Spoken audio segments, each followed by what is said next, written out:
Hello friends, मेरे channel में आपका बहुत बहुत स्वागत है। तो आज एक बार फिर से मैं ऐसी रेसिपी लेके आई हूँ आपके लिए जिसे आप देखते ही बनाएंगे। यकीन मानिए, इतनी कम दाम में अगर वो चीज़ जो बाज़ार में हमें हज़ारों में मिलती है, वही चीज़ अगर आप घर पे बना रहे हैं बिल्कुल घर के सामान से, कोई हमें बाज़ारी इक्विपमेंट नहीं चाहिए, कोई हमें फैंसी इक्विपमेंट नहीं चाहिए, लेकिन फिर भी ये रेसिपी बनने वाली है बहुत ज़बरदस्त। आप एक बार देखेंगे, जब इसके रिज़ल्ट आप देखेंगे आप खुद चौकन्ने हो जाएंगे, आपके होश उड़ जाएंगे जब आप इस रेसिपी को देखेंगे और रिजल्ट देखेंगे।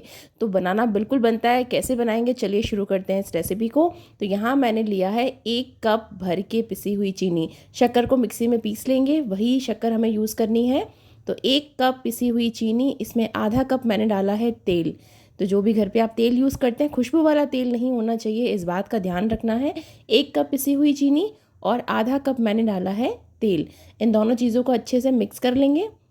तो सारे जो भी सामान हम यूज़ कर रहे हैं उन सब का मैं माप डिस्क्रिप्शन बॉक्स में लिख दूंगी, तो वहाँ पे भी आप चेक कर सकते हैं। आराम से आप तसल्ली से स्क्रीनशॉट लेके आप इस वीडियो को देख के बना सकते हैं। तो हमने जो चीनी और तेल डाला है उसको अच्छे से मिक्स किया है। अब यहाँ मैं यूज़ कर रही हूँ आधा कप दही। खट्टा दही का इस्तेमाल नहीं करना है, नॉर्मल फ्रेश दही का इस्तेमाल करना है। और सारी ही चीज़ें जो हम यूज़ कर रहे हैं, इन सारी ही चीज़ों को आपको फ्रिज में से बाहर निकाल के रखना है। ठंडी चीज़ें यहाँ पे यूज़ नहीं करनी है। रूम टेम्परेचर पर आ जाएं चीज़ें, तब आपको इस्तेमाल करना है इन सारी चीज़ों का। तो इन 3 चीज़ों को अच्छे से मिक्स कर लेंगे, एक स्मूथ बैटर तैयार हो जाएगा। अब इसके बाद हमें यहाँ यूज़ करना है मैदा। तो यहाँ पे मैंने लिया है 2 कप भर के मैदा। इसमें 2 टीस्पून बेकिंग पाउडर डाल रही हूँ और यहाँ मैं इस्तेमाल कर रही हूँ 1 टीस्पून बेकिंग सोडा। अब इन तीनों चीज़ों को हम अच्छे से मिक्स कर लेंगे। तो एक बार फिर से बता देती हूँ, 2 कप मैदा, 2 टीस्पून बेकिंग पाउडर और 1 टीस्पून बेकिंग सोडा, इन तीनों चीज़ों को अच्छे से मिक्स कर लिया है। अब इस जो ड्राई इंग्रेडिएंट्स के जो हमने मिक्स करके रखा है, इनको हम 2-2 3-3 चम्मच करके, और जो ये बैटर हमने तैयार किया है इसमें हम डालेंगे और अच्छे से मिक्स करते जाएंगे। इस बात का ध्यान रखना है, एक साथ हमें मैदा नहीं इसमें डालना है। थोड़ा थोड़ा हमें 2-2 3-3 चम्मच हम करके इसमें ऐड करते जाएंगे, इसको मिक्स करते जाएंगे, ताकि इसमें बिल्कुल भी लंप नहीं आएंगे। और इस बैटर में एरिएशन इतना अच्छा आएगा कि बहुत ही स्पॉन्ज आएगा जब हम रेसिपी को बनाएंगे। तो इस तरह से, जिस तरह से मैं आपको बता रही हूँ, इसी तरह से हमें इस्तेमाल करना है। फ्रेंड्स, यकीन मानिए, जब आप घर पे बनाएंगे बड़े बच्चे सब खुश हो जाएंगे। आपको खुद को यकीन नहीं होगा कि रिज़ल्ट इतने अमेजिंग आ सकते हैं। घर पे हम कोई चीज़ बनाते हैं, तो आज हम बना रहे हैं बेकरी जैसा केक बनाने वाले हैं, बिल्कुल घर की चीज़ों से। ना बटर यूज़ किए हैं, ना हमने कंडेंस मिल्क यूज़ किया है, नहीं हम अवन में बनाएंगे, फिर भी रेसिपी कमाल की बनेगी। और थोड़ा सा ट्विस्ट हम करके बनाएंगे। तो इस तरह से इन चीज़ों को हमें मिक्स करते जाना है। अब देखिए, यहाँ मैंने दूध का इस्तेमाल किया है, तो दूध हम इस्तेमाल करेंगे, तकरीबन आधा कप दूध जाएगा। हो सकता है थोड़ा ज़्यादा इस्तेमाल हो जाए, क्योंकि अलग अलग चीज़ों से फ़र्क पड़ जाता है, इसलिए आधे कप से पौने कप तक का दूध हम इस्तेमाल करेंगे इस बैटर को तैयार करने में। तो यहाँ सारा मैदा जितना भी हमने लिया है उन सबको डाल देंगे इसमें, और अच्छे से मिक्स करने के बाद जितना भी दूध है, कंसिस्टेंसी कैसी रखनी है वो मैं आपको बताऊंगी, उसी के हिसाब से हमें दूध का इस्तेमाल करना है।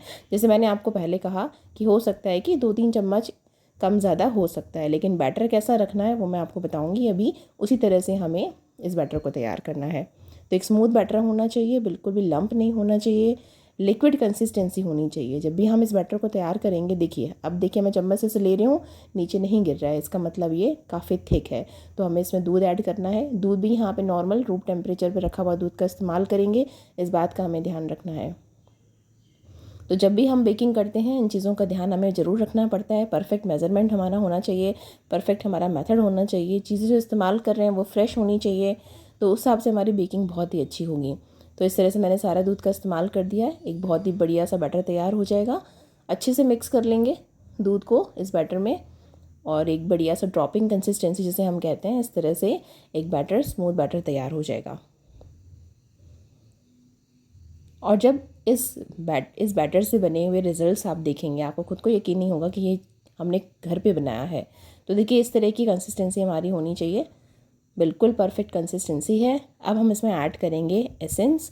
तो वनीला एसेंस डालेंगे 2 टीस्पून, 2 टीस्पून या 2 चम्मच हम कह सकते हैं, वनीला एसेंस का इस्तेमाल करेंगे। एक बार फिर से अच्छे से मिक्स करना है।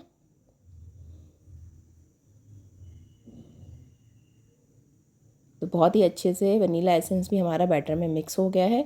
अब यहाँ हमें एक चीज़ करनी है, जो बैटर हमने तैयार किया है इस बैटर को हम करेंगे 2 पार्ट्स में डिवाइड। तो जो वाइट वाला पार्ट है वो थोड़ा ज़्यादा रखेंगे और जो दूसरा वाला पार्ट मैं आपको बता रही हूँ उसको हमें थोड़ा सा कम रखना है, या आप आधा आधा भी कर सकते हैं, लेकिन जो मैं आपको बताने वाली हूँ उस हिसाब से आप अगर वाइट वाला जो भाग है उसको थोड़ा ज़्यादा रखेंगे तो ज़्यादा सही रहेगा। तो देखिए मैंने यहाँ पे ये वाला जो है बैटर वो ज़्यादा क्वांटिटी में है, और जो मैं जिसमें कोको पाउडर ऐड कर रही हूँ यहाँ मैंने लिया है 2 tablespoon cocoa powder. 2 tablespoon cocoa powder इस बैटर में अच्छे से मिक्स करेंगे। बहुत अच्छे से मिक्स कर देना है, कहीं से भी कोई भी रहना नहीं चाहिए। तो देखिए बहुत ही अच्छे से बैटर हमारा तैयार हो गया है।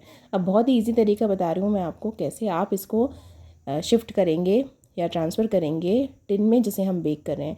तो मैंने यहाँ पे स्क्वायर टिन का लिया है, कितने इंच का है, 8 इंच का मैं ले रही हूँ। ओके, 8x6 का मेरा टिन है, इसी टिन का इस्तेमाल करेंगे। और यहाँ लिया है पाइपिंग बैग, अगर आपके पास नहीं है तो कोई भी थैली से, जैसे हम मेहंदी के कोन बनाते हैं वैसे आप यूज़ कर सकते हैं, या आप यूज्ड दूध की थैली का इस्तेमाल भी कर सकते हैं पाइपिंग बैग बनाने के लिए। तो बस मैंने पाइपिंग बैग में वाइट वाला बैटर डाल दिया है और इस तरह से, जैसे मैं डिज़ाइन आपको बता रही हूँ इस तरह से हम करेंगे। और फटाफट से ग्लास में डाल दें ताकि वो बाहर गिरे ना, क्योंकि अगर ग्लास में गिरता है तो वो हम यूज़ कर सकते हैं बाद में। बस इस तरह से मैंने कर दिया है पूरा ही बैटर, और जो वाइट वाला बैटर है उसको सबसे लास्ट में मैंने पूरे में स्प्रेड किया है, और ब्राउन वाला जो बैटर है कोको पाउडर वाला उसको मैंने ऐसे ड्रॉप करके छोड़ दिया था। आप टूथपिक ले लेंगे या कोई भी आप स्पून का इस्तेमाल कर सकते हैं, और जो डिज़ाइन मैं आपको बता रही हूँ उस तरह से हमें डिज़ाइन इसमें करनी है। इसी तरह से साइड से भी डिज़ाइन कर लेंगे। अब आप बैटर देखिए मैंने कितना भरा है, और अच्छे से टैप कर लेंगे 2-3 बार टैप करके। और उसके बाद मैंने इसको रखा है कढ़ाई में। कढ़ाई में मैंने नीचे एक बर्तन रख दिया है, या रिंग होती है वो रख दी है। कम आंच पे कढ़ाई को प्रीहीट किया है मैंने 10 मिनट के लिए। 45 मिनट तक छोड़ देंगे। 40 मिनट के बाद आप चेक करेंगे, अगर बेक हो गया है, नहीं हुआ है तो 5 मिनट के लिए और रखेंगे, लेकिन इससे ज़्यादा बिल्कुल टाइम नहीं लगेगा। आप देखिए, अब राइस देखिए केक का बहुत ही ज़्यादा, इतना ज़्यादा ये केक फुला है और एकदम हम चेक कर लेंगे। तो मैं यहाँ पे टूथपिक से चेक कर रही हूँ, अच्छे से एकदम क्लीन ड्राई निकल रही है, मतलब ये रेडी हो गया है। आप चाकू का इस्तेमाल भी कर सकते हैं। इसको बाहर निकाल के 15 मिनट के लिए आप इसको ठंडा होने दें, और उसके बाद हम इसको डीमोल्ड करेंगे। देखिए आप इसका स्पॉन्ज देखिए, आप इतना फुला है, इतना स्पॉन्जी केक बना है। ये नीचे का साइड है, मैंने इसको ठंडा होने के बाद डीमोल्ड किया है। देखिए जब आप इसको घर पे बनाएंगे आपको खुद को यकीन होगा कि इतना बढ़िया, इतना स्पॉन्जी केक आप घर पे बना सकते हैं। तो फ्रेंड्स, रेसिपी अगर अच्छी लगी हो तो ज़रूर लाइक करिएगा, शेयर करिएगा, और मेरे चैनल को ज़रूर सब्सक्राइब करिएगा, और ज़रूर बना के देखिएगा, फीडबैक शेयर करिएगा।